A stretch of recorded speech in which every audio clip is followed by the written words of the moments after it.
I've explained to you what we're doing with all the soil and everything, so I just want to spend 2 minutes just explaining why we're doing it, just to make it clear for everyone. Anyone that will have played Percywood will have realised the 13th green sort of let it down from a design point of view. Very featureless, very plain, very unfair. From a construction point of view, it was sort of a half-hearted push-up on a clay green, very little effort. And as you can see, looking at it, we have about 2 inches. This is our profile down here, and then solid clay underneath. So what happens is, it gets very wet in the winter, dries up a lot in the summer. Growth-wise, heats up quicker than the other greens, cools down quicker than the other greens, so it's very difficult, if not impossible, to keep the green speed and the growth the same. So it's always slightly different. Problem with clay, as you can see, I mean, it's very small particles, tight bonds, not much room for air. Root growth obviously grows in air spaces, not soil, and you know, it's fighting a losing battle. If you have a look at the bottom here, underneath, you can see sort of some darkening, black layering, or glaying, they like to call it, which what that is normally in soil where there's around about 20% oxygen, you've got sort of your aerobic, let's call them sort of activia for soil, just so everyone's sort of clear on it.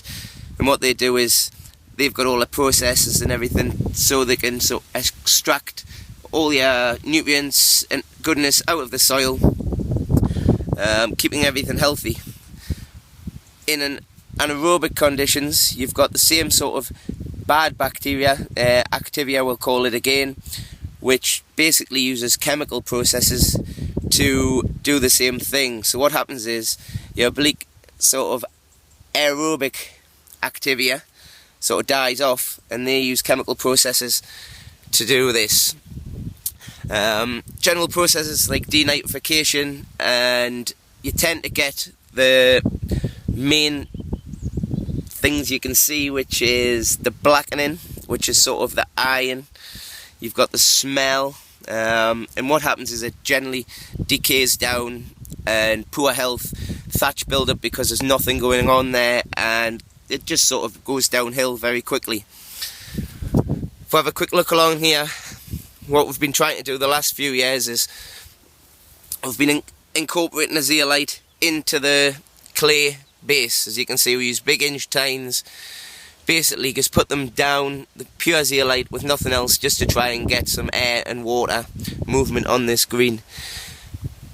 The problem is, with it being solid clay, it just acts as a plant pot to hold water and problems. There is a lot of root growth down there, but it was just an ongoing problem that was never going to get any better. So, in a few words, the total rebuild of the green was the only outcome.